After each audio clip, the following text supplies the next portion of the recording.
রহস্য কখনো আলোতে জন্মায় না, রহস্য জন্ম নেয় অন্ধকারে আর অপেক্ষা করে কারো না কারো সত্য খুঁজে বের করার জন্য।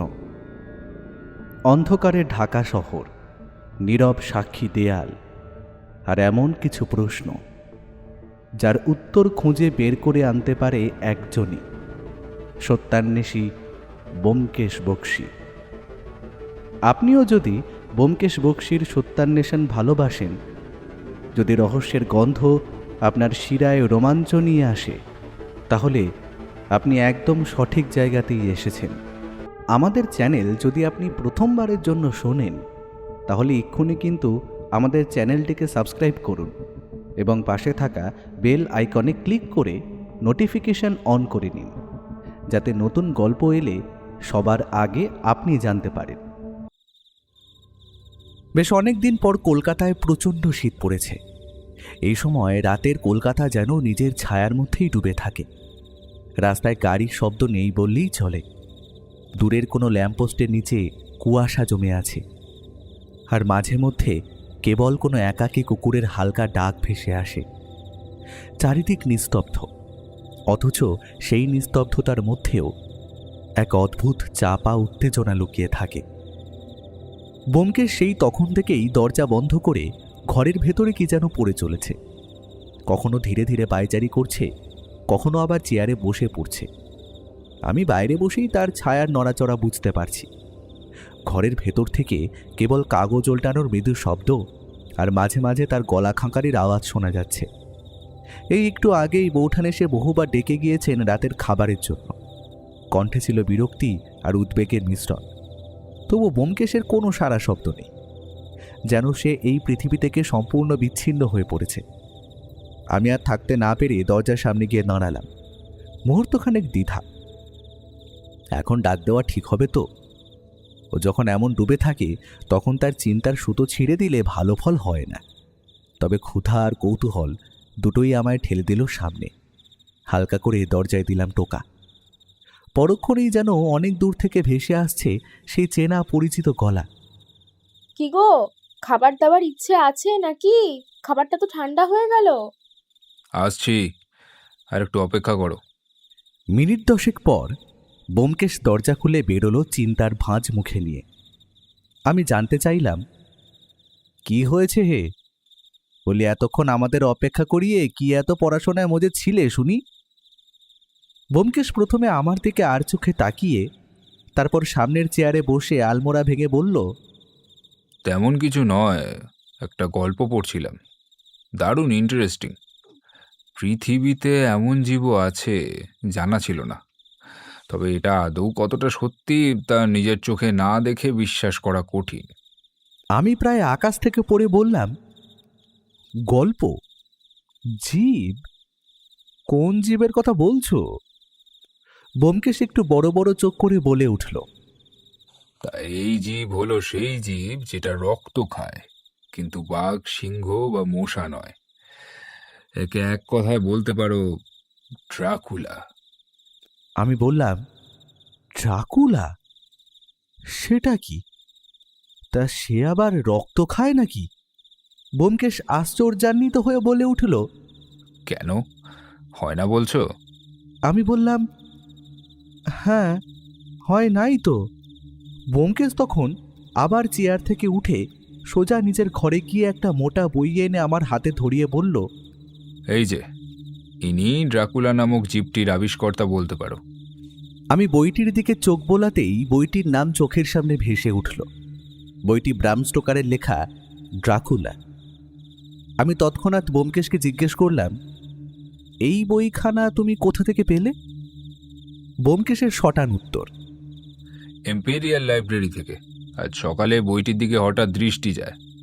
বলা ভালো, উপন্যাসটির দিকেই দৃষ্টিটা গেছিল। তখন গ্রন্থাগারে কিছু ব্রিটিশ পড়ুয়া এই বইটা নিয়ে চর্চা করছিল নিজেদের মধ্যে। তাদের মুখ থেকে শুনে বেশ ইন্টারেস্টিং মনে হলো।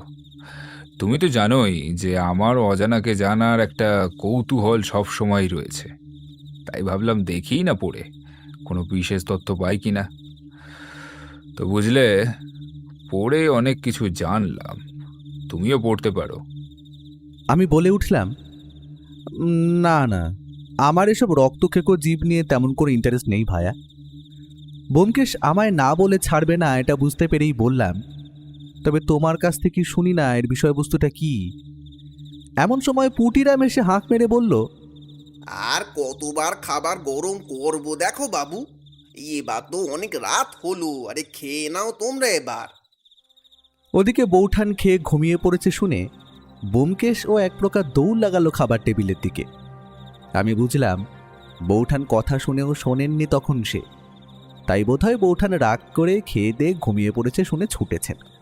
আমিও পেছন পেছন গেলাম।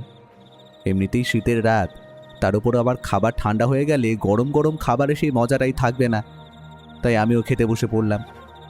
খাবার টেবিলে বসে পেটে রসনা তৃপ্তির সাথে সাথে মনের রসনা তৃপ্তিও বেশ হলো। বলতেই হবে, পুঁটিরামের হাতের তৈরি গরম গরম ফুলকো লুচি আর আলুর দমের স্বাদ আর 5 জনের থেকে যে বেশ কয়েক গুণ সুস্বাদু, এটা বলার অপেক্ষা রাখে না। বৌঠান যে তোমার ওপর রাগ করে শুয়ে পড়েছে সে খেয়াল আছে তো? বিলক্ষণ, তবে তুমি চিন্তা করো না, সেই রাগ ভাঙাবার উপায় আমার জানা আছে।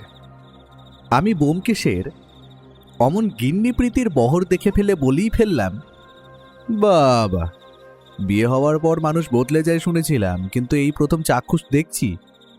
বউকে তো চোখে হারাও, আবার বউয়ের রাগ ভাঙানোর উপায়ও দেখছি জানা আছে। হ্যাঁ, তা বলি উপায়খানা কি শুনি। ব্যোমকেশ সামান্য আর চোখে চেয়ে বলল, ওটা রাগ নয়, অভিমান হয়েছে। সে গ্রন্থাগার থেকে ফিরে দুপুরের পর থেকে এই ঘরে আছি, ওর খোঁজ করিনি, তাই সামান্য অভিমান হয়েছে। তবে আমার সাহিত্যিক বন্ধুটার দেখছি বিশেষ কৌতূহল এই বিষয়ে। তা বলি, পাত্রী দেখবো নাকি তোমার জন্য? আমি তৎক্ষণাৎ তোর এমন কথা একটু লজ্জা পেয়ে বলে উঠলাম, ধুর, কি যে বলো না, তোমার সাথে ঠাট্টা করাও দেখি মুশকিল হয়েছে এখন। না তো খেয়ে নাও, অনেক রাত হয়েছে। পরক্ষণেই আমরা দুজনেই দুজনের মুখের দিকে তাকিয়ে একটু হাসাহাসি করে পুনরায় খাবারে মনোনিবেশ করলাম। তখন ঘড়িতে কাঁটা 10টা ছুঁয়েছে। এমন সময় খেয়ে দিয়ে উঠে ব্যোমকেশ নিজের ঘরে যেতে যাবে, ঠিক এমন সময় পুটিরাম আবার এসে হাঁক দিল, বাবু, আপনাকে থানার বড় বাবু ফোন করেছেন, উনি কথা বলতে চান, বললেন খুব নাকি দরকারি। বলো কি, এত রাতে আবার থানা থেকে ফোন? ব্যোমকেশ পাশের ঘরে ফোন ধরতে গিয়ে প্রায় মিনিট 5 কথা বলার পর এই ঘরে এসে ঢুকে বলল, হ্যাঁ, 2টি খুশির খবর আছে, তা বলো কোনটা আগে শুনবে? খুশির খবর? তো তোমার যেটা ইচ্ছে সেটা দিয়ে শুরু করো। প্রথমত, থানার বড়বাবু জানালেন যে আমার মক্কেল আজ কোর্টে মামলা জিতেছে। সে পারিশ্রমিক বাবদ কিছু টাকা আমাকে পাঠাতে চায়, তার কেসটা সমাধান করে দিয়েছি বলে। সেই অর্থ সে ডাকযোগে পাঠাবে বলেছে। আর বাহ, এ তো দারুণ খবর। আর আরও আছে।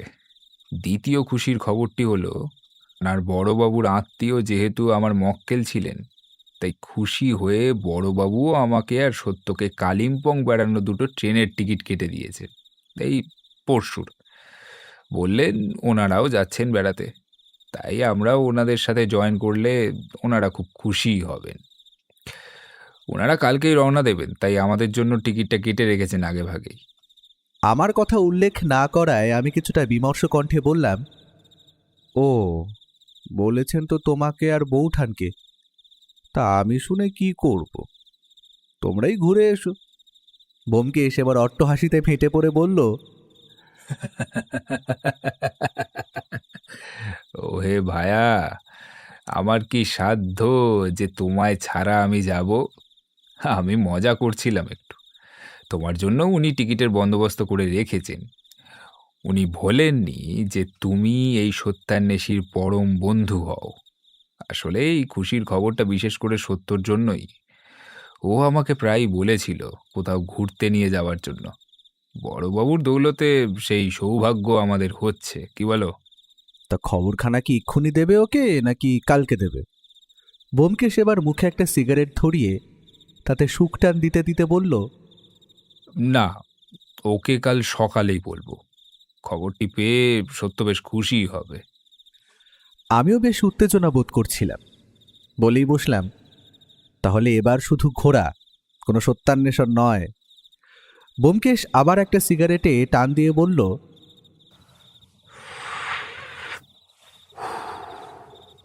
যদিও আমার তা মনে হয় না বন্ধু।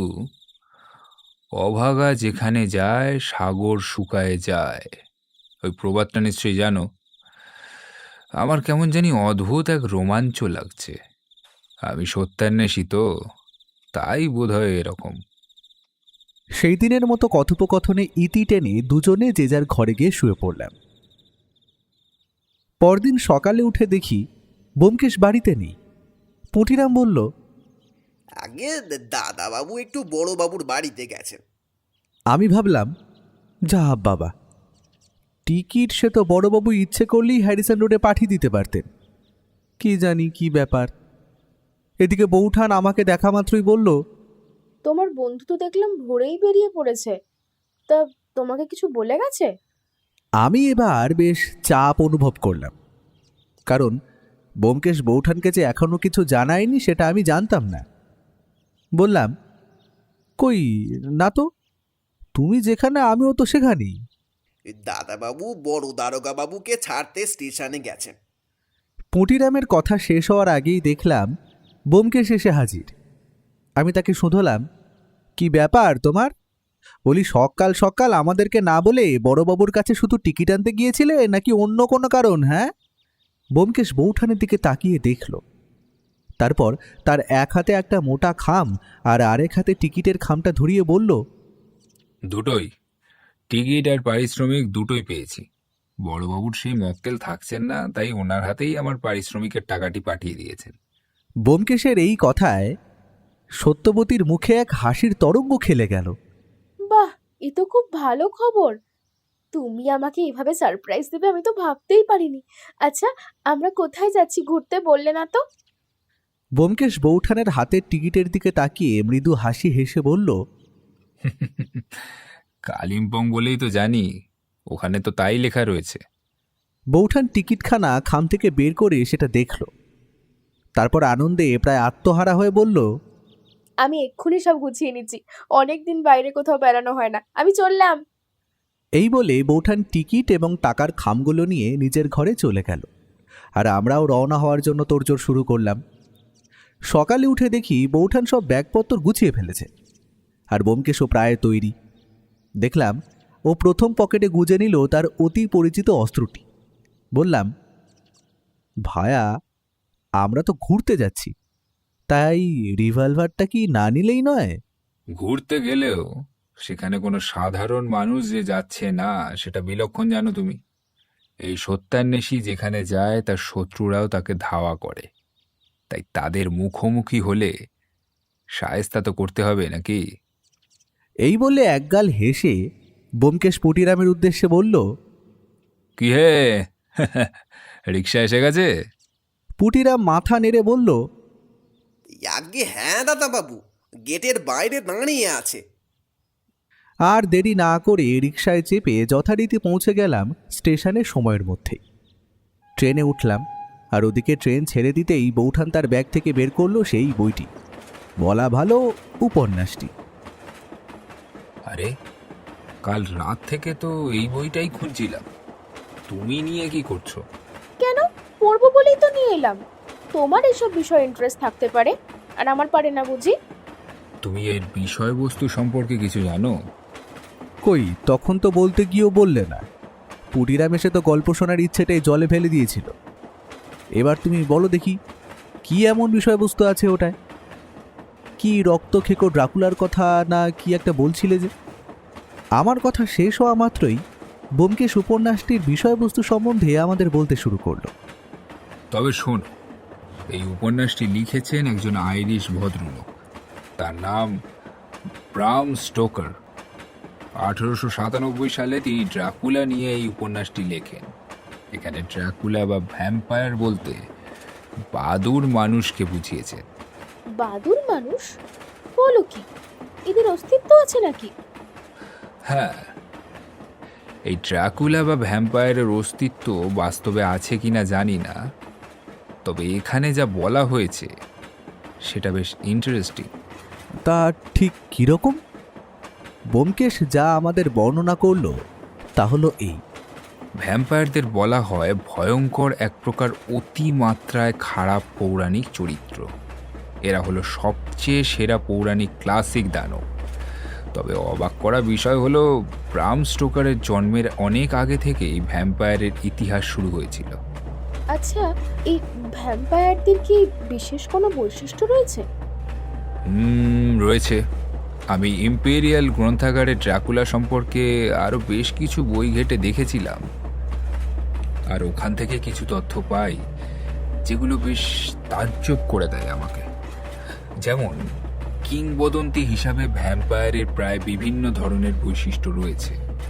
প্রধান বৈশিষ্ট্য হল তারা মানুষের রক্ত পান করে এবং এর মাধ্যমেই বেঁচে থাকে।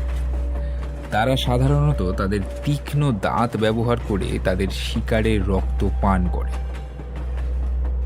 সেই সাথে তাদের হত্যা এবং নতুন ভ্যাম্পায়ারে পরিণত করে। সাধারণত সূর্যের আলো বা দিবালোকে তাদের শক্তিকে দুর্বল করে দেয়, তাই সেই কারণে ভ্যাম্পায়াররা রাতে শিকার করতে বেরোয়। এরা নেকড়ের আকারও ধারণ করতে পারে। এদের অবয়ব আয়নাতে দেখতে পাওয়া যায় না এবং তাদের কোনো ছায়াও পড়ে না। আমার বৈশিষ্ট্যগুলো শুনে বেশ ভয় করতে লাগলো।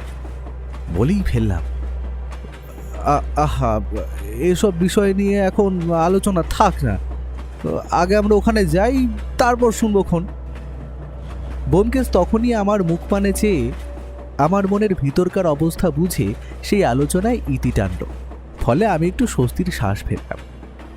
আলোচনার মধ্যেই ট্রেন এসে থামলো কালিম্পং স্টেশনে। ট্রেন থেকে নামতেই কালিম্পংয়ের ইতিহাস চোখের সামনে যেন ভেসে উঠল।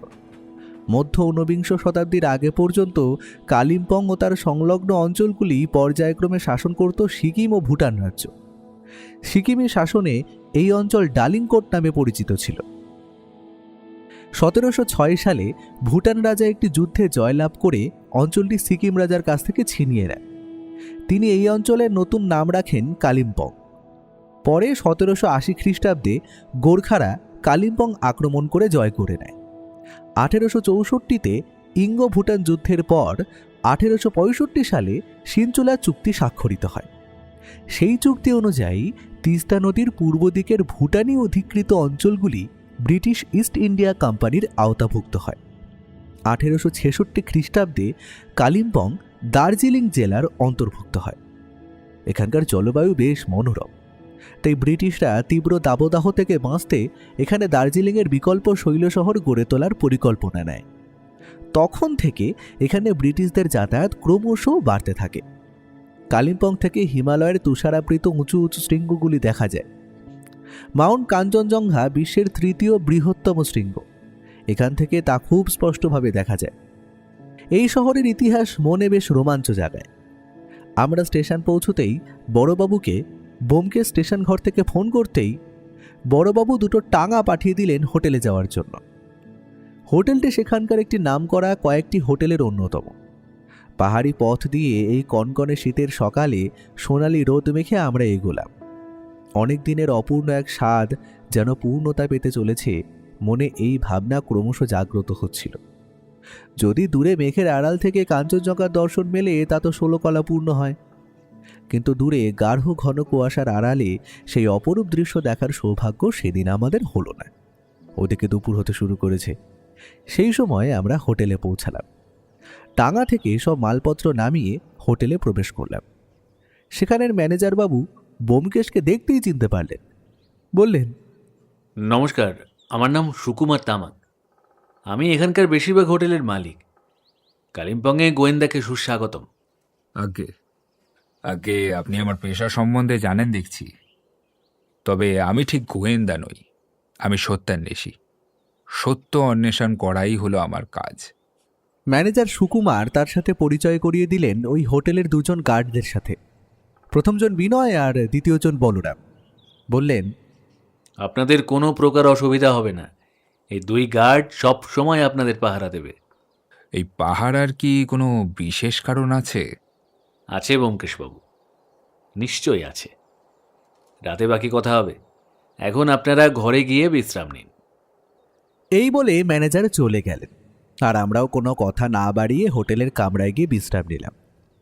বিকেলে বড়বাবু হোটেলের ফোন করে ব্যোমকেশের খোঁজ নিলেন এবং আমাদের তিনজনকেই আজ রাতে ওনার ডেলোর বাগান বাড়িতে নৈশভোজে আমন্ত্রণ জানালেন।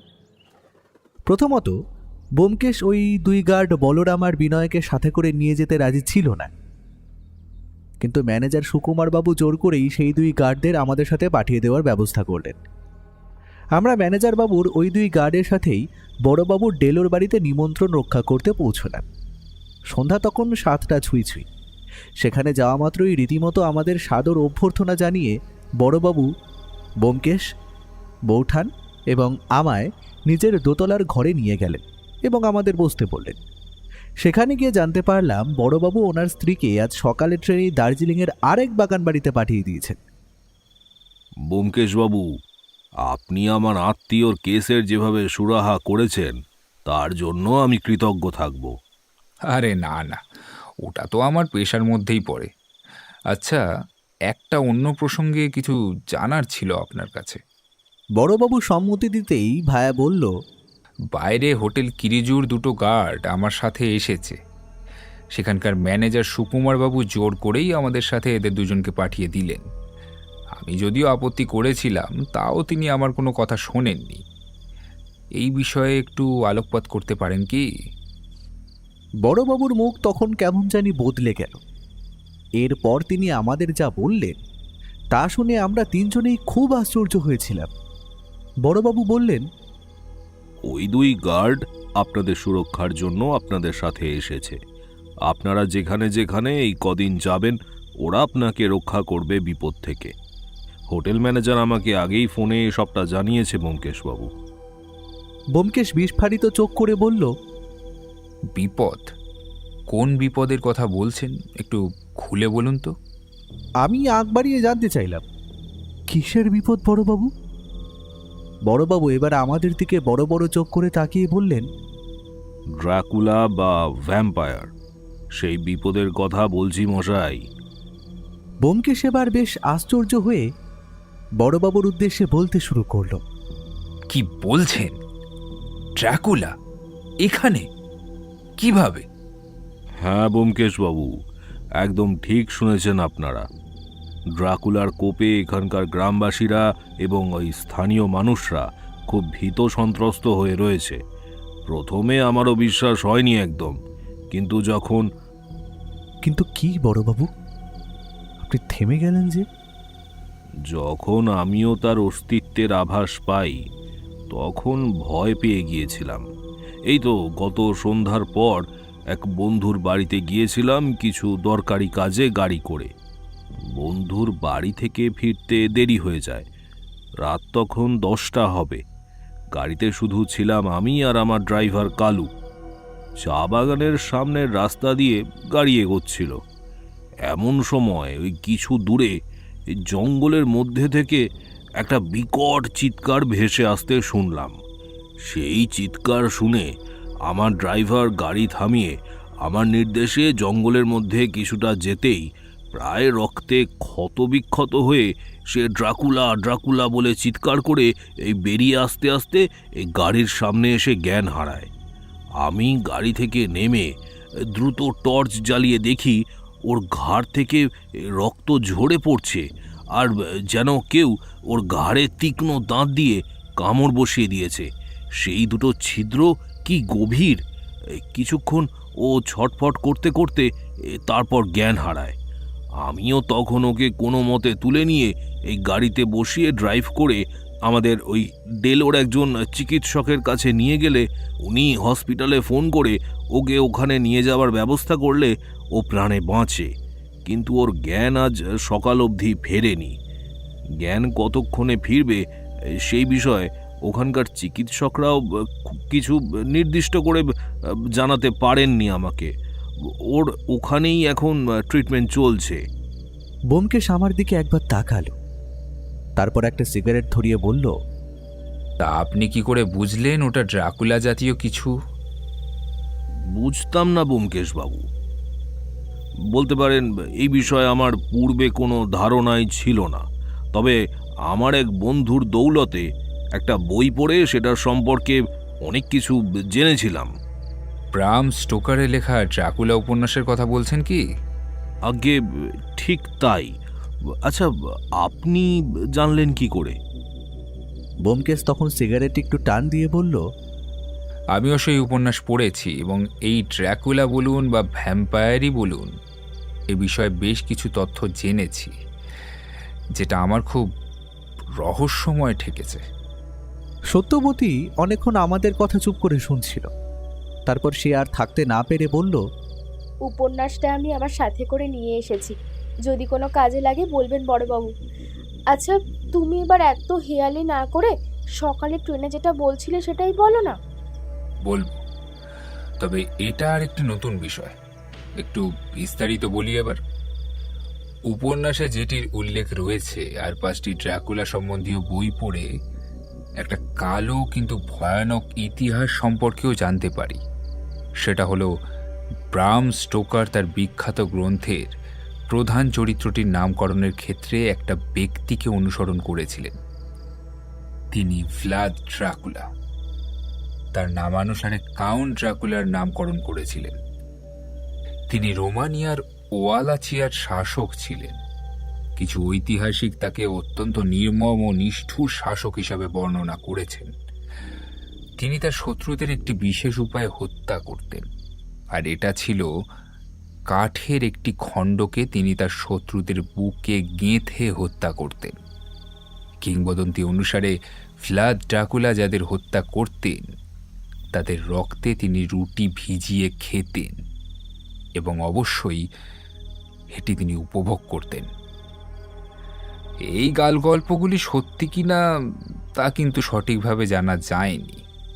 বাবা, কি নির্মম ছিল গো সেই ব্লাড ড্রাকুলা। সে আর বলতে। বড়বাবু কিছু বুঝলেন? হ্যাঁ, সে তো বুঝলাম ব্যোমকেশবাবু, কিন্তু যেই ঘটনাকাল ঘটেছে সেটার সাথে এসব বইয়ের গল্পের কি কোনো যোগসূত্র থাকতে পারে? থাকতেই পারে। আচ্ছা, আপনার ড্রাইভার কোন হসপিটালে ভর্তি আর কোন ডাক্তারের আন্ডারে ওর ট্রিটমেন্ট চলছে? ডাক্তার জয়প্রকাশ রেড্ডির আন্ডারে রয়েছে, ওই লাইফ গার্ড হসপিটালে। আপনি কি কাল যাবেন ওকে দেখতে? তাহলে আমি গাড়ি পাঠিয়ে দেবো সকালে। যাব বই কি, তবে তার জন্য গাড়ি পাঠানোর দরকার পড়বে না। হোটেল ম্যানেজার সুকুমার বাবুই সেই ব্যবস্থা করে দেবেন বলে আমার ধারণা। উনি আমাকে একা ছাড়বেন বলে তো মনে হয় না। এই বলে রাতের খাওয়ার সেরে আমরা সেই রাতে নির্বিঘ্নে হোটেলে ফিরে এলাম। সেই রাতে হোটেলে ফিরে নিজের ঘরে যাওয়ার আগে আমি ব্যোমকেশকে বললাম, দেখলে, আমার ভয়টাই তাহলে সত্যি হলো দেখছি। ঘুরতে এসে এমন বিপদের সম্মুখীন হতে হবে জানলে বাবু এখানে আসতাম না। আচ্ছা, এটা কি কাকতালীয়, নাকি তুমি এই ব্যাপারে আগের থেকে কিছু জানতে বলো তো? না, এটা নেহাতি একটা কাকতালীয় ব্যাপার। আমি যদি আগে দিয়ে জানতাম তাহলে তোমাদের প্রাণের ঝুঁকি রয়েছে জেনেও আমি তোমাকে আর তোমার বউঠানকে এখানে নিয়ে আসতাম?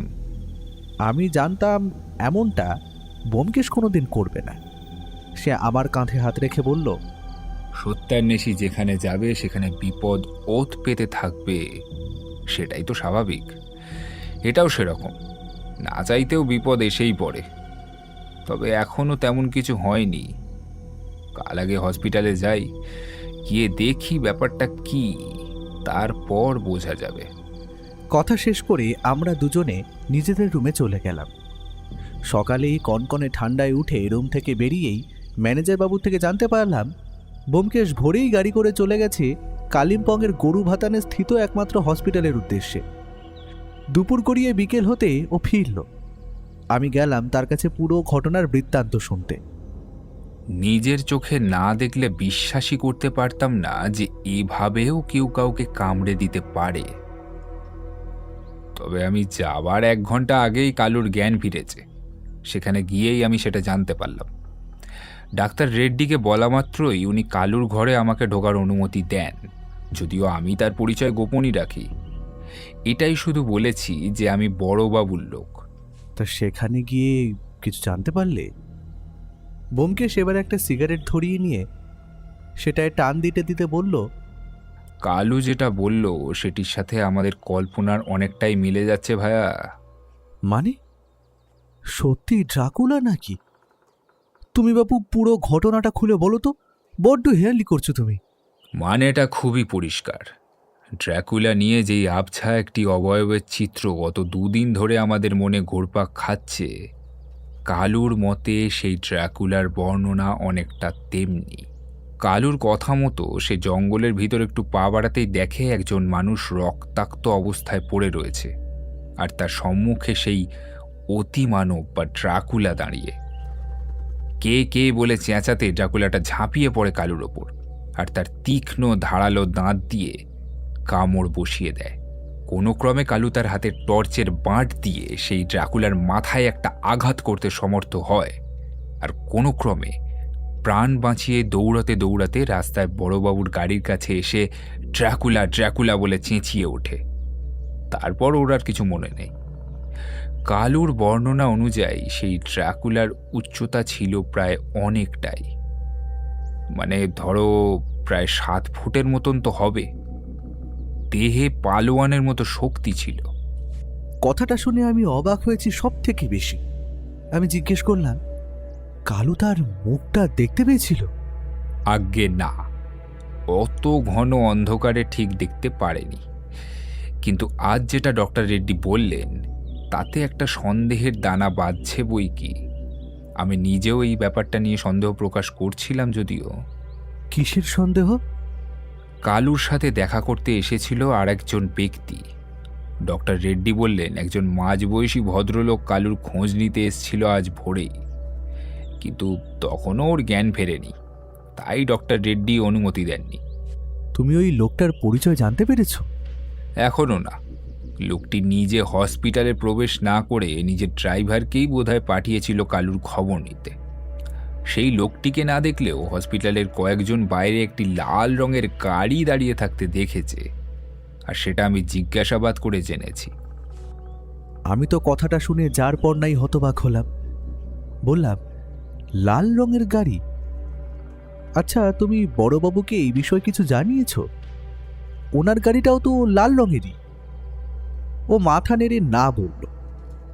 তারপর বলল যে আজ আমাদের নাকি আবার বড়বাবুর ডেলোর বাড়িতে যেতে হবে।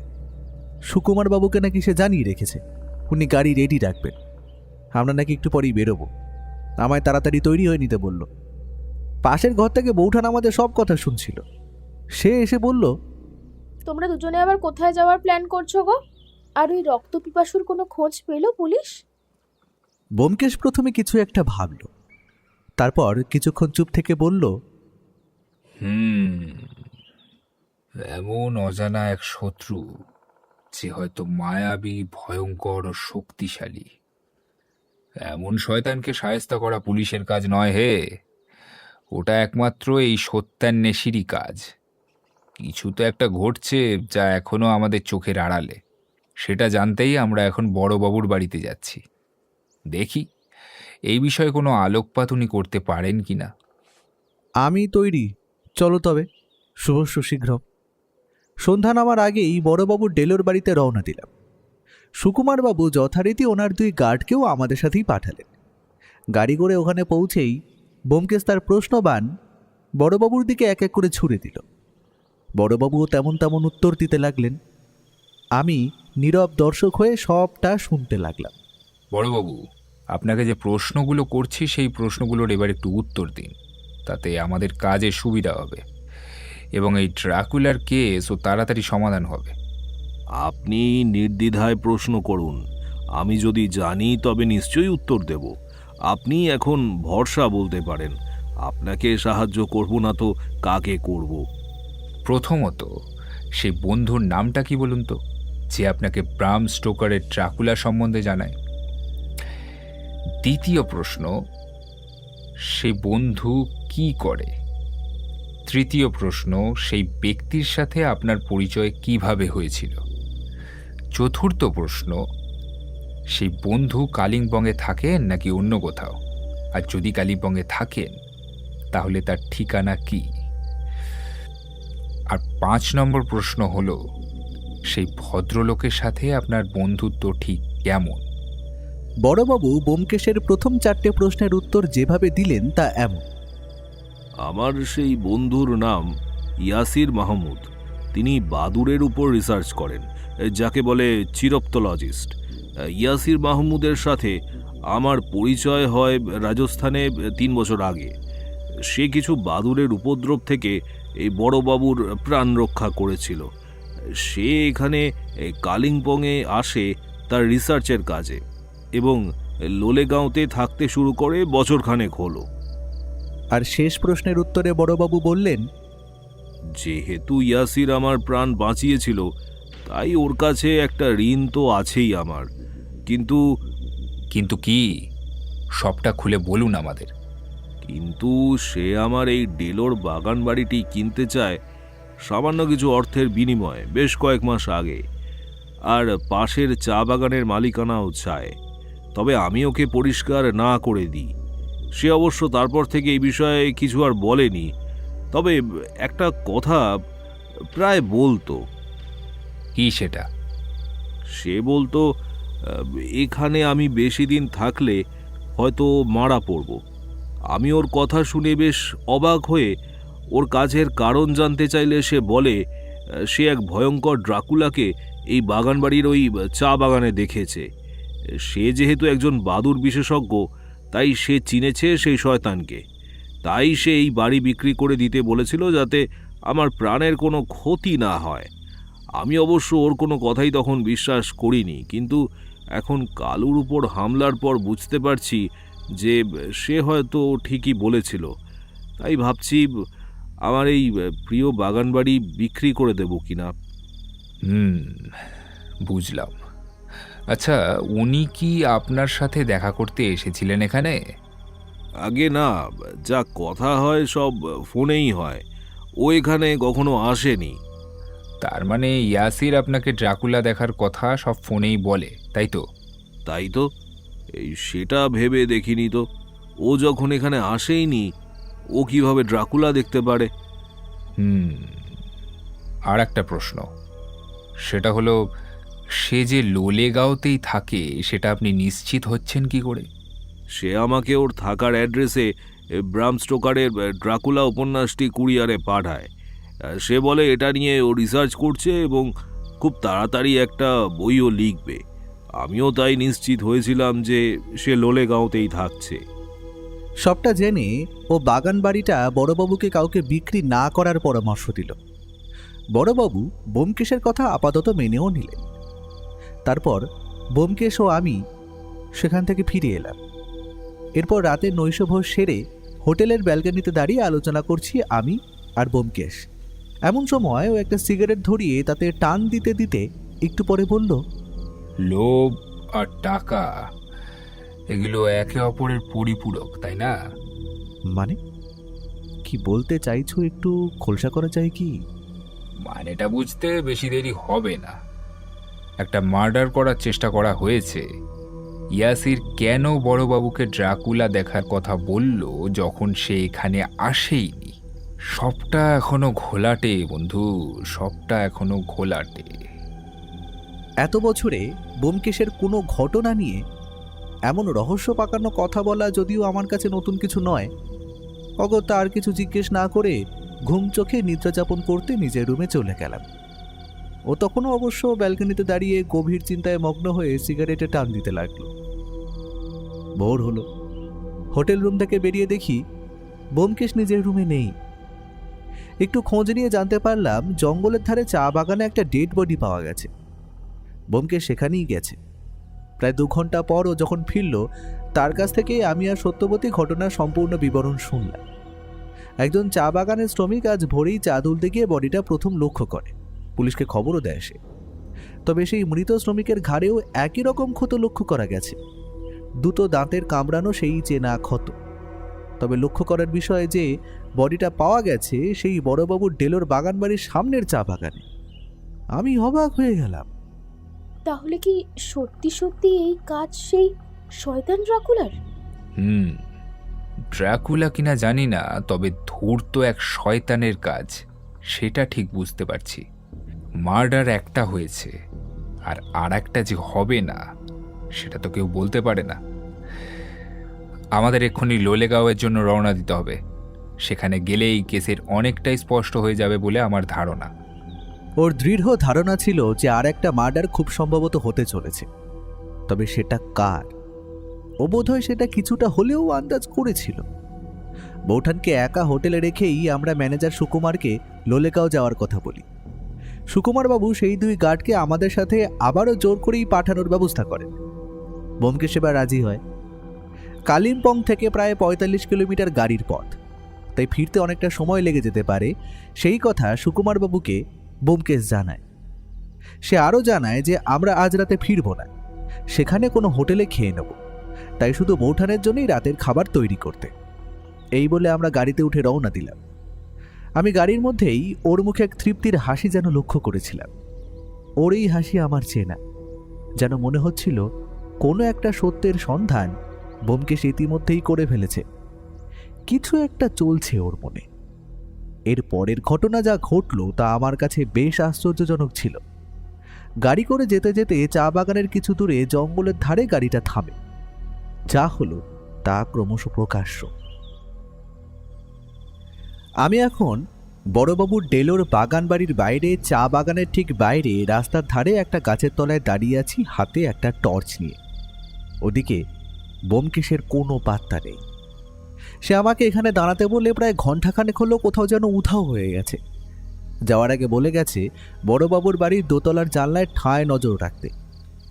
আমি যেখানে দাঁড়িয়েছিলাম সেই দিক থেকে বড়বাবুর ওপরতলার ঘরের জানলায় নজর করা যায় বেশ স্পষ্ট। ও আমাকে একটা দূরবীনও দিয়ে গিয়েছিল, সেটা সদ্ব্যবহার করেই যা দেখার দেখছিলাম। কিন্তু খুব ঘন অন্ধকারে যেন কিছুতেই তেমন ঠাউর করতে পারছিলাম না। এমনিতেই শীতের রাত, তার উপর একা এভাবে দাঁড়িয়ে কোনোদিন অন্যের বাড়িতে এমন নজর রেখেছে বলে তো মনে পড়ে না।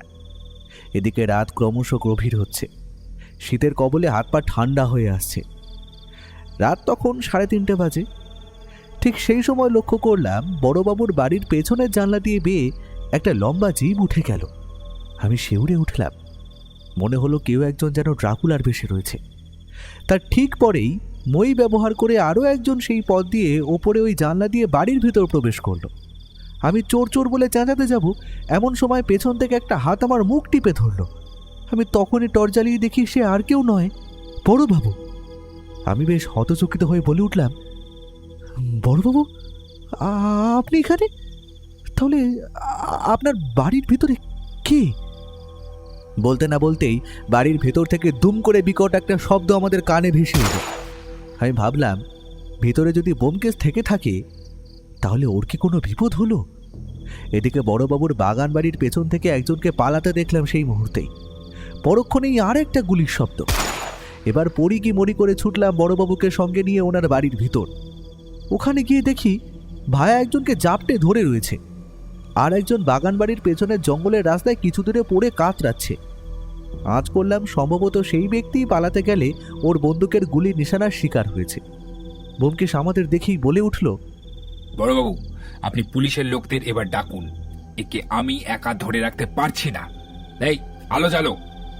এমন সময় ঘরের আলো জ্বালিয়ে দেখি ব্যোমকেশ যাকে জাপটে ধরে রেখেছে সে সেই অতিমানব বা ড্রাকুলা। কিন্তু সে আবার মানুষও, মানে দেখতে একজন মানুষ, কিন্তু ড্রাকুলার মতো দুটো ধারালো দাঁত আর বেশ উঁচু লম্বা। ঘরের আলো জ্বালাতেই সে ভয়ে চিৎকার করে উঠল, আলো নেভাও, আলো নেভাও। আর ভায়া ওর ঘাড়ে এক কামড় বসাতে গেল তার তীক্ষ্ণ ধারার দুটো দাঁত দিয়ে। ও তখন সুযোগ বুঝে একটা লোহার পাতের টুকরো ওর মুখে গুজে দিল, আর সেটাতে কামড় পড়তেই ভীষণ চিৎকার করে উঠল সে। পরক্ষণেই পুলিশের বাকি লোকেরা এসে একটা দড়ি দিয়ে সেই শয়তানকে জাপটে ধরে বেঁধে দিল। শয়তানটা যন্ত্রণায় কাতরাতে আরম্ভ করলো। ওর মুখের দুটো দাঁতের মধ্যে একটা দাঁত পুরো ভেঙে গিয়েছিল। সেই স্থান থেকে অনবরত রক্ত ঝরে পড়তে আরম্ভ করলো। শয়তানটা বারবার চিৎকার করে বলছে আলো নেভাতে, আর বলছে রক্ত চাই, রক্ত। সে যেন ঘরে সেই আলো কিছুতেই সহ্য করতে পারছিল না। এদিকে বড়বাবু ও পুলিশের বাকি লোক চা বাগানের ধারে আহত লোকটাকে ধরে নিয়ে এলো বাড়ির ভিতর। আমরা সবাই তাকে দেখে তাজ্জব বনে গেলেও ব্যোমকেশের মুখে চেনা হাসি তখন ঝিলিক মারছে দেখলাম। বুঝতে অসুবিধে হলো না যে ভায়া আগেই সেই ব্যক্তিটিকে হতে পারে সে অনুমান করেছিল। পুলিশ যাকে আমাদের কাছে ধরে আনলো সে আর কেউ নয়, হোটেলের ম্যানেজার সুকুমার তামাং। দেখলাম ব্যোমকেশের চালানো গুলি ওনার পা বেয়ে ছুঁয়ে বেরিয়ে গিয়েছে এবং সেই ক্ষতস্থান থেকে রক্ত ঝরে পড়ছে। এবার ও সেই ড্রাকুলার কাছে গিয়েও রক্তাক্ত মুখটা তুলে বড়বাবুর দিকে তাকিয়ে বলল, বড়বাবু, একে চিনতে পারছেন কি? বড়বাবু বজ্রপাতের ন্যায় চমকে উঠে বললেন, ইয়াসির। চিনেছেন তাহলে?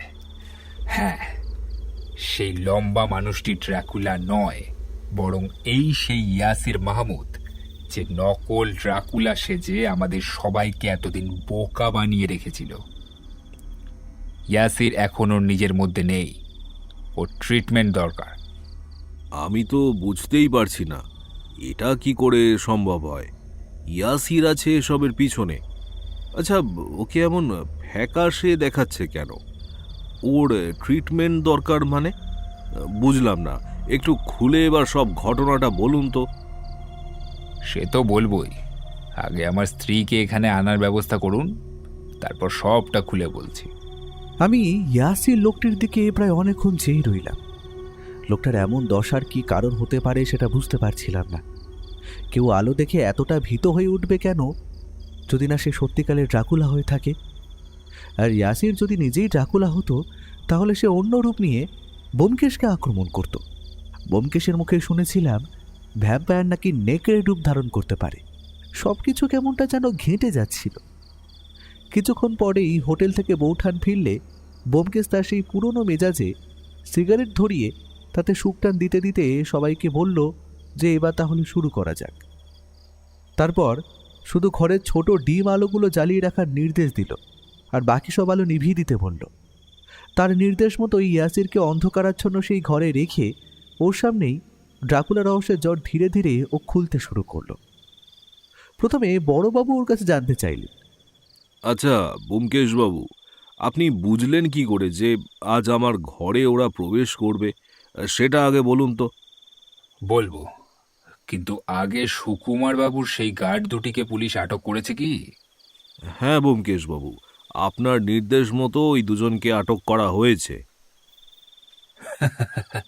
কি হে ম্যানেজার বাবু, আপনি ভেবেছিলেনটা কি আপনার সব খেলা আপনি একাই চালাবেন? আপনি ভেবেছিলেন আপনার ওই দুই গার্ড বিনয় ও দামোদর ব্যোমকেশ আর তার বন্ধুকে শেষ করতে পারবে, তাই না? আপনি ভুল ভেবেছিলেন। আপনার কাছে কি প্রমাণ আছে যে এই কাজ আমারই? তবে শুনুন সকলে, প্রথমেই আসি ড্রাকুলা এবং তার উপন্যাস সম্পর্কে। যখনই বড়বাবুর থেকে জানতে পারি ইয়াসির এই বাড়ি ও চা বাগানের জমির মালিকানা চেয়েছিল, আর তারপর সে বড়বাবুকে ব্রাম স্টোকারের ড্রাকুলার উপন্যাস পাঠিয়ে ওনাকে ড্রাকুলার বিষয়ে সতর্ক করেছিল, তখনই আমার মনে সন্দেহের দানা বাঁধতে থাকে।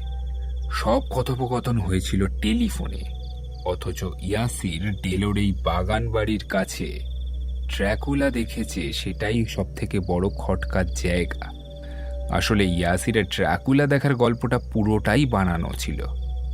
বড়বাবু ড্রাইভারের ওপর সেই ড্রাকুলার হামলা হলে যে বড়বাবু ড্রাকুলার অস্তিত্ব কার্যত মানতে বাধ্য হবেন, সেটা খুব ভালো করেই জানত সুকুমার বাবু।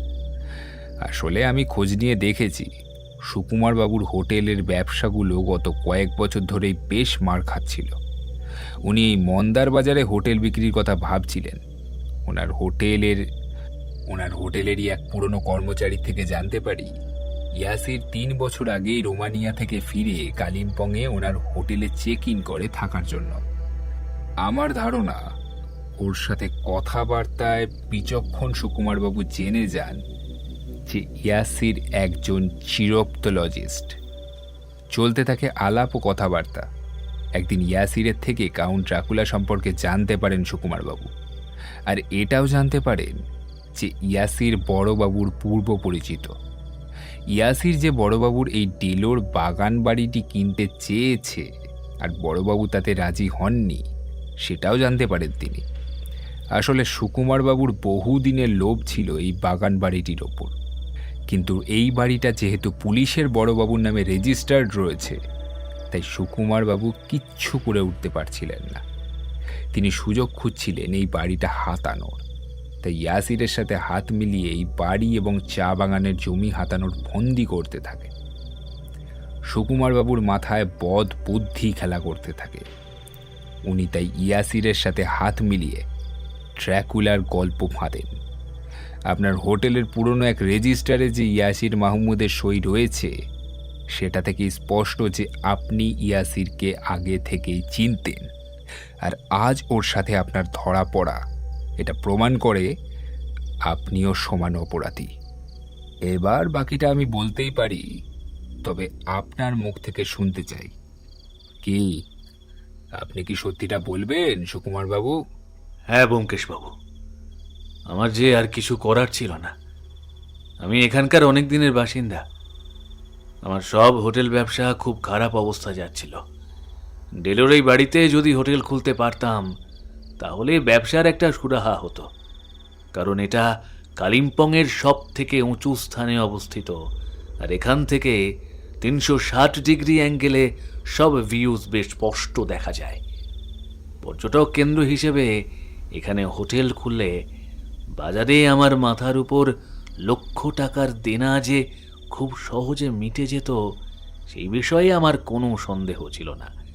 আমি ব্যবসায়ী মানুষ, তাই নিজের ব্যবসার কথাই আগে ভেবেছি। আমার স্ত্রী সন্তান আছে ব্যোমকেশবাবু। খুব অন্যায় করেছে কি? আলপাত অন্যায় করেছেন, পাপ করেছেন আপনি। আমার সামনে বাঁধা ছিল স্বয়ং ইয়াসির, কারণ ইয়াসির থাকলে সেখানে হোটেল হতে দেবে না বলেছিল। ইয়াসির একটা শর্ত দিয়েছিল আমাকে, যে জায়গাটা সে নিজের নামে করে ওখানে রিসার্চ করবে, আর সেখান থেকে যা আয় হবে তার কিছুমাত্র অংশ সে আমাকে দেবে। আমি ওর শর্তে রাজি হয়ে যাই, কারণ আমি জানতাম একবার এই বাড়ি আমার দখলে এলে তারপর ওকে সরিয়ে দিতে আমার বেশি সময় লাগবে না। এরপর আমরা দুজনে মিলে প্ল্যান করতে থাকি। ইয়াসির দীর্ঘদিন বাদুড় নিয়ে গবেষণা কাজে যুক্ত থাকায় ওর কাছ থেকে ভ্যাম্পায়ার সম্পর্কে অনেক কিছু জানতে পারি। একদিন ও নিজের লোলেগাঁওয়ের গবেষণাগারে আমাকে নিয়ে যায়। ব্যাস, আমার হাতে সুযোগ চলে আসে। ইয়াসির এক প্রকার রোগের উপর রিসার্চ করছিল, সেই কাজ সে তার ওই ছোট গবেষণাগারে করত। সেদিন সুযোগ বুঝে ওর কাঁধে হঠাৎ আমি সেই রোগের ইনজেকশন পুশ করি। ও কাবু হয় আর জ্ঞান হারায়।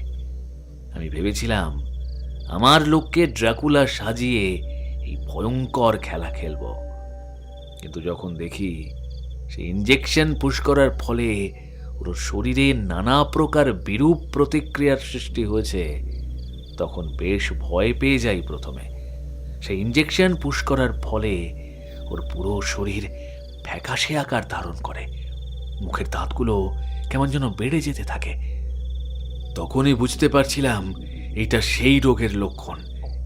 এর ইনজেকশন যেটা ওর শরীরে আমি দিয়েছি, ওর মধ্যে একটা ড্রাকুলা হবার সব লক্ষণ দেখতে পাচ্ছিলাম আমি। 5 দিন ও জ্ঞান শূন্য অবস্থায় থাকে।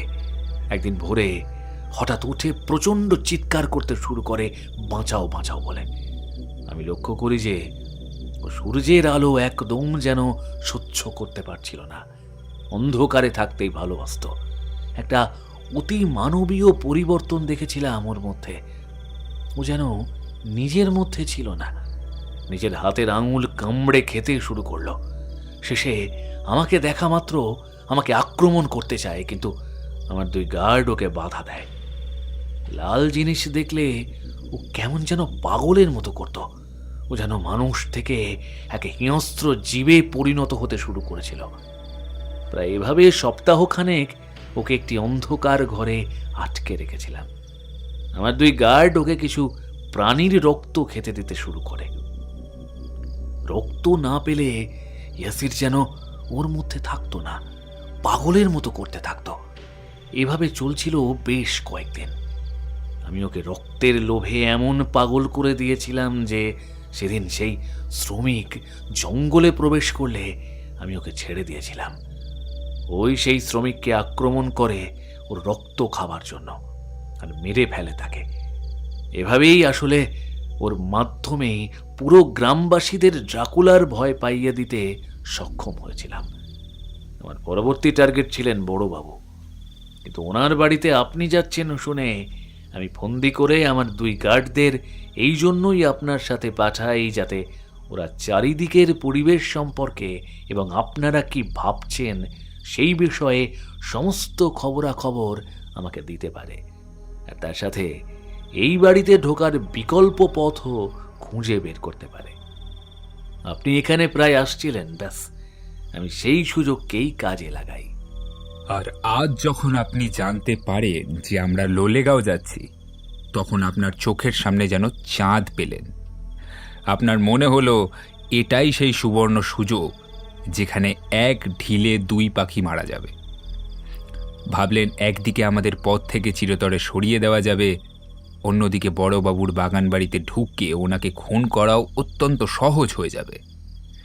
পাহাড়ি রাস্তা, নির্জন পরিবেশ, রাতের অন্ধকার, সব মিলিয়ে এর চেয়ে আদর্শ পরিস্থিতি কি আর হতে পারে, তাই না? আপনি খুব ভালো করেই জানতেন ওই অঞ্চলে ড্রাকুলার গুজব কতটা গভীরভাবে মানুষের মনে গেঁথে গেছে। তাই বড়বাবুর মৃত্যু হলে কেউ বিন্দুমাত্র সন্দেহ করবে না আপনাকে।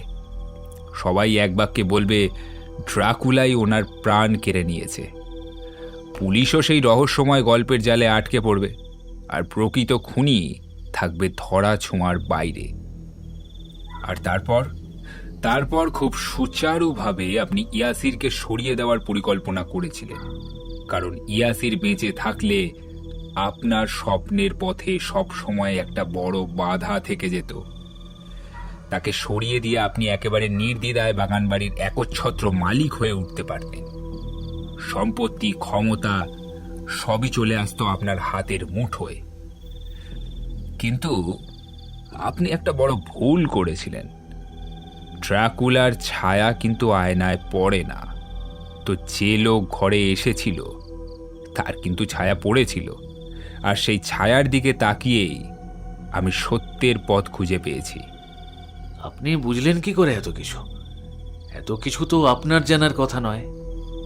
সবই সম্ভব সুকুমারবাবু। আপনাকে প্রথমে সহজ সরল মানুষ ভাবলেও আপনার গার্ডদের যেদিন থেকে আমার সাথে বারবার এখানে বড়বাবুর বাগান বাড়িতে পাঠাতে শুরু করলেন, আমার সুরক্ষার কথা বলে, এটা জেনেও যে আমি একজন পুলিশ কর্তার বাড়ি যাচ্ছি, সেটা বেশ অবাক করে আমাকে। আমার পেশা আপনি জানতেন। আপনার ভয় হতে শুরু করে যদি আপনার ফন্দি সম্পর্কে কিছু জানতে পারি, তাহলে আপনার সব প্ল্যান মাঠে মারা যাবে। আজকেই আমাদের লোলেগাঁও যাওয়ার পথেই আমাদের শেষ করে দেওয়ার ফন্দি আটেন। যদিও ওটা আমারই পরিকল্পনা ছিল। আপনাকে বিশ্বাস করানো দরকার ছিল যে আমি কিছুই টের পাইনি, আর আমরা লোলেগাঁওতেই যাচ্ছি, কারণ আমি জানতাম ওখানে যাবার নাম শুনলে আপনার কাজ সহজ হবে। আর আপনি যে বড়বাবুর ড্রাইভার কালুকে গুরুতর অবস্থায় হসপিটালে দেখার জন্য গিয়েছিলেন, সেটা আমি বুঝতে পারি যখন আপনার পার্সোনাল গাড়ির রং লক্ষ্য করি। অনেক রাত অবধি ব্যালকনিতে ছিলাম সেদিন। হঠাৎ দেখি আপনি হোটেল থেকে বেরোচ্ছেন একটা লাল গাড়ি করে আপনার বাড়ির উদ্দেশ্যে। ওটা যে আপনিই ছিলেন সেটা বুঝতেই সত্যান্বেষীর অসুবিধা হয়নি। এবার আসি আপনি কেন সেদিন হসপিটালে গিয়েছিলেন। আপনি দেখতে চেয়েছিলেন ইয়াসিরের ওই আক্রমণের জন্য কালুর অবস্থা ঠিক কেমন হয়েছে, কারণ আপনার ধারণা ছিল কালু যদি ড্রাকুলার বর্ণনা সবাইকে পুরো বলে দেয়, তাহলে সবাই জেনে যাবে যে সেটা সত্যিকারের কোনো জীব ছিল না, বরং একটা মানুষ ছিল।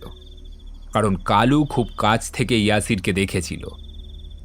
কিন্তু হসপিটাল থেকে আপনি জানতে পারেন ওর জ্ঞান ফেরেনি। পরে আপনি খোঁজ নিয়ে জানতে পারেন যে আমি ওর সাথে দেখা করতে গিয়েছিলাম, তাই আমাকে সরিয়ে ফেলা আগে দরকার। আমি যদি সেটা আগে টের না পেতাম, তাহলে আপনার আর আপনার নকল ড্রাকুলার পরিচয় ফাঁস করে দিতে পারতাম না। সকালে হোটেল থেকে যাবার পথে তাই বড়বাবুর বাড়ির সামনে গাড়ি থামাতে বলি, একটা কাজ আছে বলে, আর ভেতরে গিয়ে একটা চিঠি রেখে আসি বড়বাবুর উদ্দেশ্যে। কারণ বেশি দেরি হলে আপনার ওই 2 গার্ডের মনে সন্দেহ জাগত। ওরা যাতে বুঝতে না পারে তাই আজ রাতে কি কি করতে হবে সব ওই চিঠিতে উল্লেখ করে দিয়েছিলাম। এরপর লোলেগাঁওতে যেতে মাঝখানে যখন ওরা গাড়ি থামাতে বলে তখনই বুঝতে পারি আমার আন্দাজি ঠিক। ওরা গাড়ি থেকে আমাদের নামতে বলে।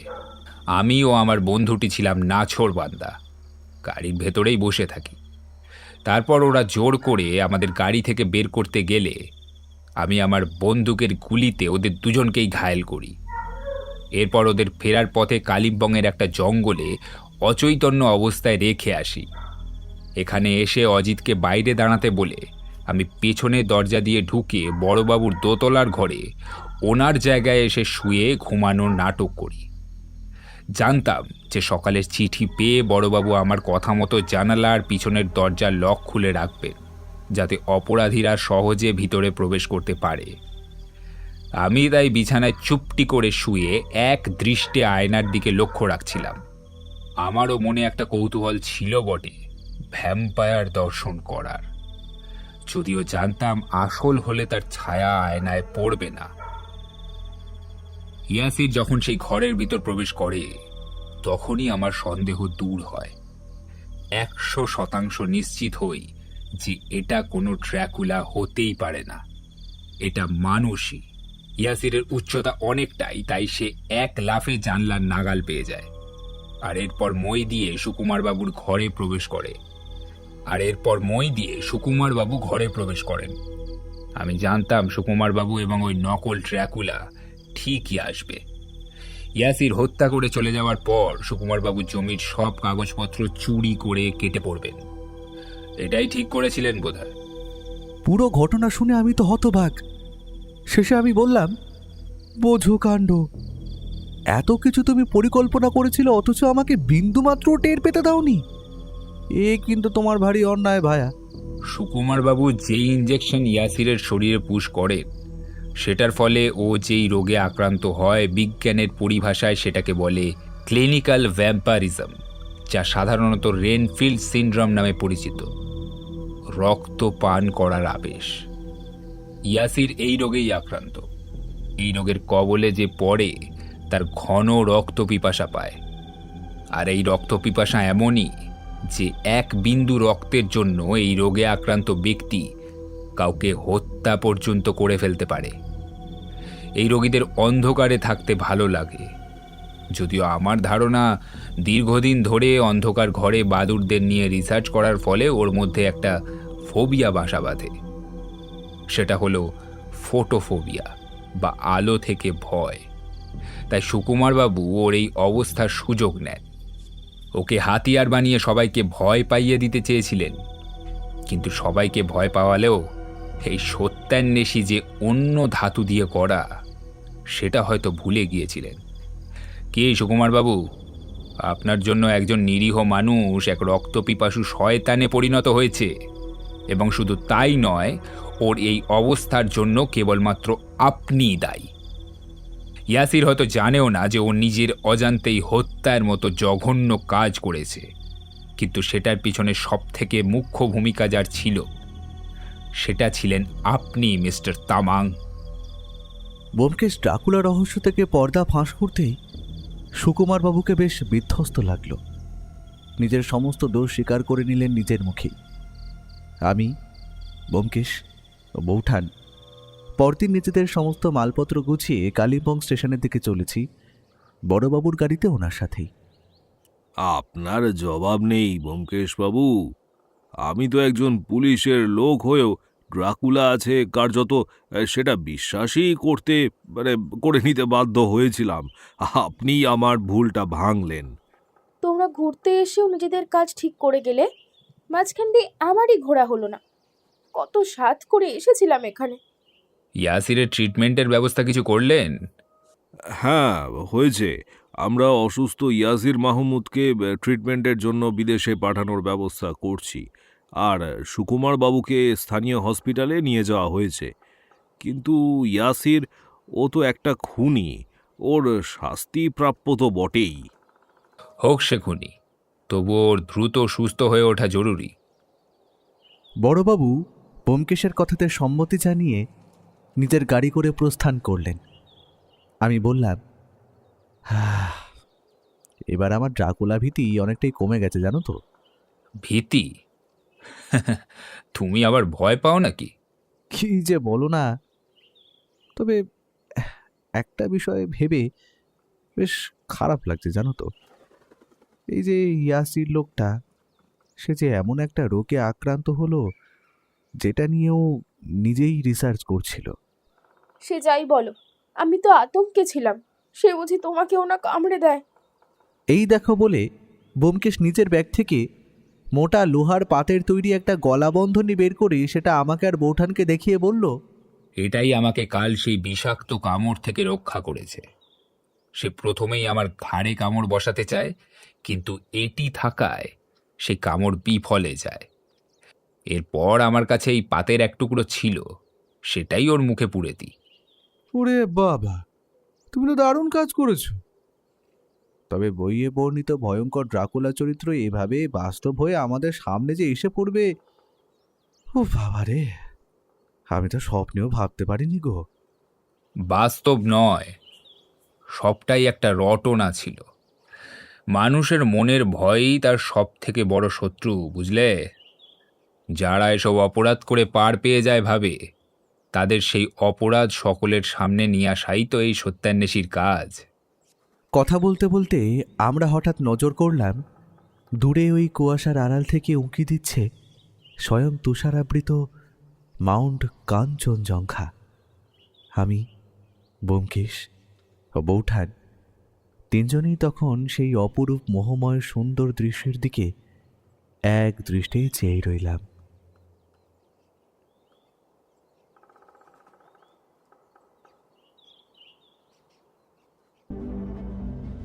সব রহস্যের সমাধান হয় না, কিছু রহস্য বেঁচে থাকে পরবর্তী গল্পের জন্য। আজকের মতো ব্যোমকেশ বিদায় নিল, কিন্তু শহরের অন্ধকার জানে এই শেষ নয়। কারণ যেখানে রহস্য আছে সেখানে ফিরে আসবেই সত্যান্বেষী ব্যোমকেশ বক্সী। ভিডিওটি যদি আপনার ভালো লেগে থাকে তাহলে লাইক করুন, আর তার সঙ্গে হাইপ দিতে ভুলবেন না। এখনও পর্যন্ত যদি আমাদের চ্যানেলটিকে সাবস্ক্রাইব না করে থাকেন তাহলে এই রকমই আরও রহস্য রোমাঞ্চ গল্প শুনতে এক্ষুনি আমাদের চ্যানেলটি সাবস্ক্রাইব করুন, আর পাশে থাকা বেল আইকনে ক্লিক করে নোটিফিকেশন অন করে নিতে কিন্তু ভুলবেন না। খুব তাড়াতাড়ি আমরা আবার ফিরছি নতুন গল্প নিয়ে।